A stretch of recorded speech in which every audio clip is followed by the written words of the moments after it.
Morning 10th class. आज हम नया टॉपिक शुरू करने वाले हैं मैथ्स का, अर्थमेटिक प्रोग्रेशन। लेकिन आपको पता होना चाहिए कि अर्थमेटिक प्रोग्रेशन होता क्या है। इसका मतलब होता है एपी, जो हम नॉर्मली वर्ड्स यूज़ करते हैं। एपी मतलब सीक्वेंस ऑफ नंबर्स। आपने छोटी क्लासेस में पढ़ा है ना कि 1, 3, 5 these are the odd numbers, ठीक है। ऐसे 5 का टेबल पढ़ा है। तो ये क्या है, एक सीक्वेंस है कि हमें पता है कि 5 के बाद 10 ही आना है, 10 के बाद 15 ही आना है और 15 के बाद 20। ऐसे अगर ऑड नंबर्स लिखे जाएंगे तो क्या होगा, 1, 3, 5, 7, ठीक है। सो हमने यही नंबर्स यूज़ करके आज हम नया चैप्टर सीखेंगे, अर्थमेटिक प्रोग्रेशन। सो उसमें आज हम कंटिन्यू करने वाले हैं सीक्वेंस ऑफ नंबर्स। तो सीक्वेंस ऑफ नंबर्स का मतलब क्या होता है, जो मैंने अभी बताया ऑड नंबर्स, ठीक है। सो यहाँ पर ऑड नंबर्स क्या है, 1, 3, 5, 7, 9। तो ये कितने नंबर्स लिखे हुए हैं, see these are the 1, 2, 3, 4 and 5।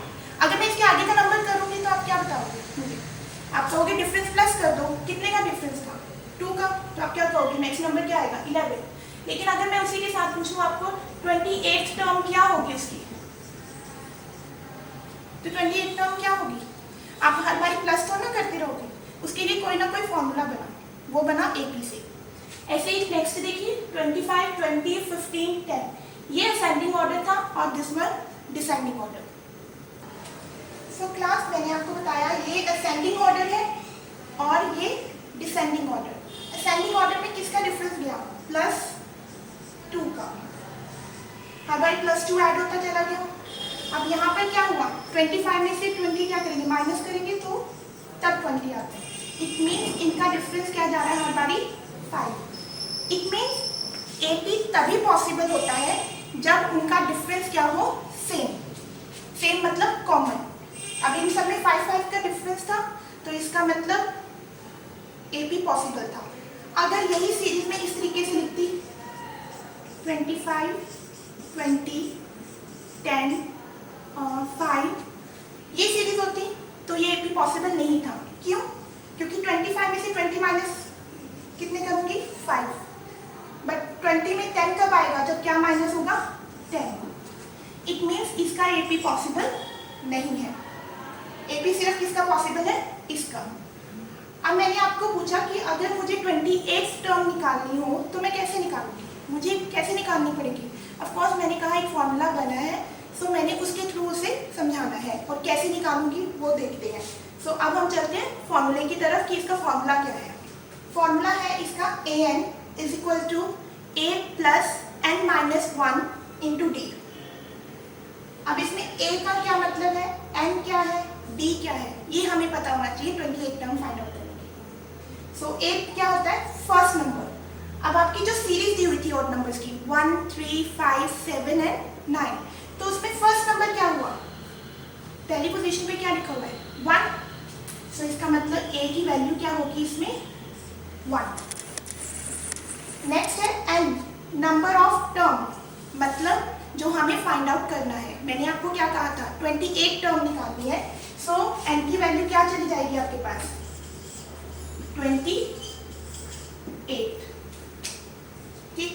तो नेक्स्ट वन है d क्या बताया था, कॉमन डिफरेंस। मैंने आपको पहले भी बोला था एपी तभी पॉसिबल होता है जब डिफरेंस क्या हो, सेम।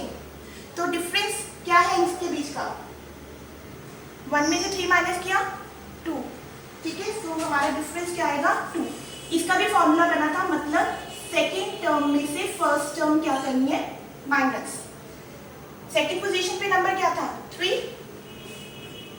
सो 3 में से 1 क्या करूंगी, माइनस। तो मेरा आंसर क्या आएगा, 2। ओके क्लास, मैंने आपको बोला और नंबर की सीरीज है, 28 टर्म फाइंड आउट करनी है, डिफरेंस हमारा क्या था, 2। सो हम उसको फॉर्मूले में फिल करके देखते हैं और 28 टर्म क्या आती है वो फाइंड आउट करते हैं। सी सो a की वैल्यू क्या थी आपकी, 1 प्लस n की वैल्यू कौन सी टर्म फाइंड आउट करनी थी, 28 टर्म। 28 माइनस 1, डिफरेंस कितने का था, 2 का। सो 1 एज इट इज रहा, 28 में से 1 माइनस किया तो कितना आया, 27, और 2 से वो क्या होना था, मल्टीप्लाई। सो 27 को 2 से मल्टीप्लाई किया तो कितना आया, 54 प्लस 1। तो हमारे पास 54 प्लस 1 कितना आया, 55। इसका मतलब हमारे पास 28 टर्म क्या आई 55। अगर मैं इसमें 2 प्लस करूंगी तो ऑफकोर्स वो 28 टर्म क्या जाएगी 55, जो हमारा आंसर आएगा। ओके क्लास, अभी हमने सीखा कि ए एन कैसे फाइंड आउट करना है, लेकिन ए एन के फॉर्मूले में था क्या, a plus n minus 1 into d. हो सकता है हमें कोई और टर्म फाइंड आउट करने को मिल जाए। सो ऐसा ही एक क्वेश्चन है 5.2 एक्सरसाइज में। सी which term of an AP is 3, 8, 13 और लास्ट में क्या वैल्यू दी हुई है 78। सो हमें क्या कहा है इन्होंने, कौन सी टर्म ऐसी होगी जिसका आंसर होगा 78, जो लास्ट में वैल्यू दी है उसमें n की वैल्यू फाइंड आउट करनी है। सो हमने वो n की वैल्यू कैसे फाइंड आउट करेंगे, फर्स्टली वही ए एन के फॉर्मूले में क्या क्या चाहिए होता है हमें, a की वैल्यू। तो फर्स्टली हम a देखते हैं, उसमें क्या होगा, हमारा AP है 3, 8, 13 एंड 78। तो हमने बोला था a क्या होता है फर्स्ट टर्म, तो दैट इज 3। सो हम यहाँ पर लिखेंगे a is equal to 3। The next one difference, मैंने आपको डिफरेंस का फॉर्मूला बताया था which is a2 minus a1। a2 क्या है हमारे पास सेकेंड टर्म, मतलब 8 माइनस a1 यानी फर्स्ट टर्म 3। सो 8 में से 3 माइनस किया तो कितना आया 5। अब इन्होंने क्या कहा था विच टर्म, मतलब हमें n फाइंड आउट करना है हमारे पास, यानी n गिवन आउट नहीं है। The next one the last value, क्योंकि ये वैल्यू होती है a n की। सो जो लास्ट में टर्म दी होती है वो होता है हमारा a n विच इज 78। सो अब a n के फॉर्म में ये वैल्यूज फिल करते हो, देखते हैं n की वैल्यू क्या आती है। तो हमारा ए एन का फॉर्मूला क्या था, a n is equal to a plus n minus 1 into d. A n की value 78 is equal to a की वैल्यू क्या थी 3 which is the first term, plus n find out करना है n minus 1 and d क्या given था 5। अब वही जो हम ट्रांसफॉर्मर्स में यूज करते हैं कि राइट हैंड साइड को किधर लेके जाएंगे, लेफ्ट हैंड साइड। 3 प्लस का था इधर, सो यहाँ जाके क्या हो जाएगा minus 78 minus 3 is equal to n minus 1 into 5। 78 में से 3 माइनस किया कितना आया 75। यहाँ क्या रह गया n माइनस 1। अब d क्या था, n माइनस 1 से क्या होना था मल्टीप्लाई, तो उधर जाके क्या हो जाएगा डिवाइड। तो हम इसे डिवाइड कर देते हैं 5 से। तो हमारे पास कितना आया 75 को 5 से डिवाइड करने पर 50। माइनस 1 है, इधर आके क्या हो जाएगा प्लस। सो n की वैल्यू क्या आएगी आपके पास, n इज इक्वल टू 16, यानी जो आपकी 78 टर्म थी वो उसकी वैल्यू, उसका नंबर क्या होगा 16। अगर सपोज करो यहाँ पे 78 ना दिया होता, ठीक है, 78 की जगह मैं सपोज करो लिखती हूँ 53। अब मुझे उस वैल्यूज को भी चेक करना है, रही तो वो an की वैल्यू, क्योंकि वो लास्ट टर्म वैल्यूज है। सो हमने क्या करना है, सिर्फ 78 की जगह क्या फिल करना है 53। सो हम उसे फिल करके देखते हैं, वही चीज 53 माइनस 3 हो जाएगा, a की वैल्यू थी, यहाँ पर था n माइनस 1 इंटू डी। 53 में से 3 माइनस किया 50, देन d की वैल्यू हमारे पास क्या थी 5 which is divided 50 divided by 5, so n minus 1, so क्या आ जाएगा 10 plus 1, so n is equal to 11। this is the answer। मतलब हमें सिर्फ ये चेक करना है कि हमारी जो लास्ट की वैल्यूज है उसका नंबर ऑफ टर्म क्या है। सो इसका मतलब जब हम an का फॉर्मूला यूज करते हैं सो हम नंबर ऑफ टर्म भी फाइंड आउट कर सकते हैं, फर्स्ट टर्म भी और कॉमन डिफरेंस भी। सो अभी हम सीख रहे थे नंबर ऑफ टर्म निकालना, ठीक है, लेकिन उसके साथ अगर आपको क्वेश्चन दे दिया जाए find the number of term and also find the sum, so sum find out करने के लिए क्या होगा, आप सारे डिजिट प्लस करने बैठ जाओगे। फॉर एग्जांपल 34 में 32, 32 में 30, ये सब नंबर्स प्लस करने बहुत डिफिकल्ट हो जाते हैं। सो उसके लिए भी कहीं ना कहीं एपी ने एक नया फॉर्मूला बनाया जो एक्चुअल में बना था ANC।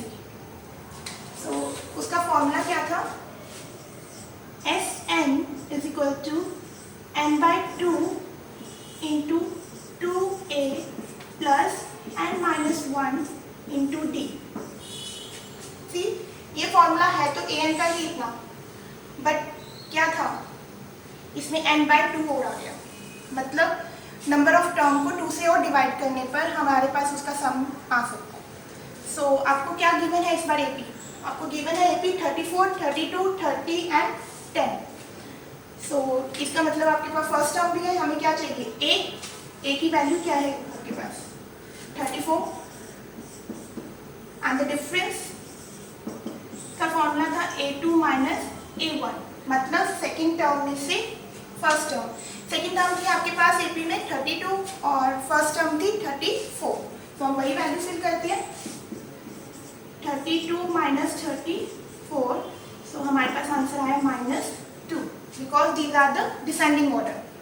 अगर डिसेंडिंग ऑर्डर में होता है तो हमारा डिफरेंस माइनस में चला जाता है। द नेक्स्ट आता है n की वैल्यू। n नहीं है हमारे पास, number of term find out करनी पड़ेगी। अगर हमें number of term find out करनी है तो फॉर्मूला वही है an का।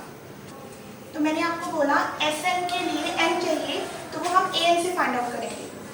an का फॉर्मूला था an = a + n - 1 × d। So an की वैल्यू मतलब last term, so last term थी हमारे पास 10 इक्वल टू a की वैल्यू थी 34 प्लस n फाइंड आउट करना था -1, डिफरेंस हमारे पास आया था -2। 34 plus, then it shift into the left hand side, so it can convert into the minus sign, so n - 1 into -2। 34 में से 10 माइनस किए -24, -2 डिवाइड हो जाएगा, n - 1 माइनस से माइनस कैंसिल, 24 को 2 से डिवाइड किया 12 एंड +1 कर देंगे तो n की वैल्यू क्या हो जाएगी? 13। तो हमारे पास n की वैल्यू आ गई 13। अब मेरे पास सारी टर्म्स आ चुकी है, n की वैल्यू आ चुकी है, a की वैल्यू 34 थी, n is 13 and d is -2। अगर मैं इसे Sn के फॉर्मूले में फिल करती हूँ तो मेरे पास उसका सम ऑफ नंबर्स आ सकता है। सो अब हम शुरू करें Sn के फॉर्मूले में उसकी वैल्यू फिल करते हैं। n की वैल्यू हमारे पास क्या आएगी? 13/2। a की वैल्यू क्या थी? 34 प्लस n की वैल्यू 13 - 1 एंड द डिफरेंस हमारे पास कितना आया था? -2। 13 डिविजिबल नहीं है 2 से, एज इट इज रहेगा। 34 को 2 से मल्टीप्लाई किया 68 प्लस 13 में से 1 माइनस किया 12 एंड 12 को 2 से मल्टीप्लाई किया -24 प्लस माइनस माइनस,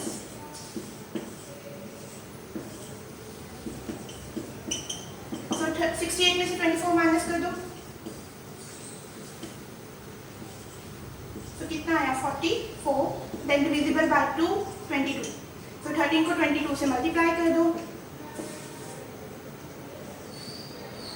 तो हमारे पास आंसर क्या आया? 286। इसका मतलब हम Sn के फॉर्मूले से उनका सम ऑफ नंबर्स भी फाइंड आउट कर सकते हैं। सो आपके एपीज में यही पॉसिबिलिटी है कि आप an के जरिए उनकी नंबर ऑफ टर्म्स भी निकाल सकते हैं, उनकी वैल्यूज भी निकाल सकते हैं, और इसके साथ आप सब Sn भी फाइंड आउट कर सकते हैं, यानी उसका सम ऑफ नंबर्स। सो हम आगे कंटिन्यू करते हैं 5.3 एक्सरसाइज।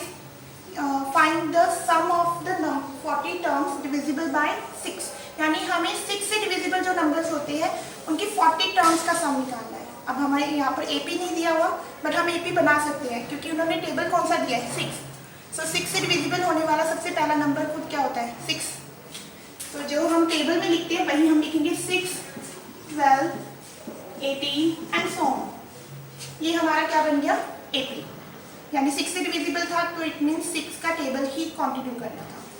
सो हम यहाँ पर वैल्यूज लिखते हैं।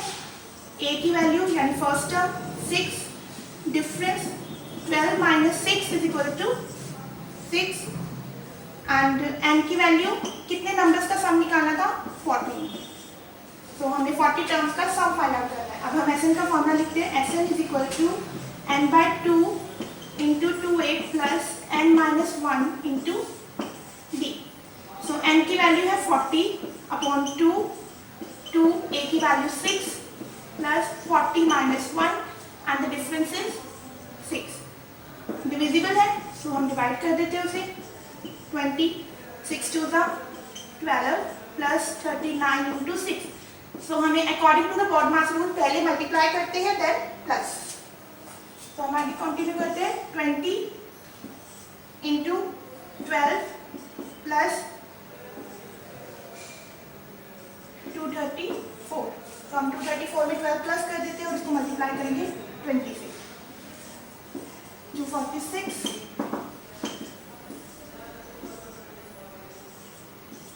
तो हमारे पास उसका सम क्या आएगा 8920। सो ये था आपका chapter number 5 arithmetic progression. Okay class, अब हमारा अरिथमेटिक प्रोग्रेशन चैप्टर कंप्लीट हो चुका है। आपने इसकी डिफरेंट एक्सरसाइज ट्राई करनी है और हर एक क्वेश्चन की प्रैक्टिस करनी है। नेक्स्ट चैप्टर जो है हम नेक्स्ट वीडियो में कंटिन्यू करेंगे। Thank you.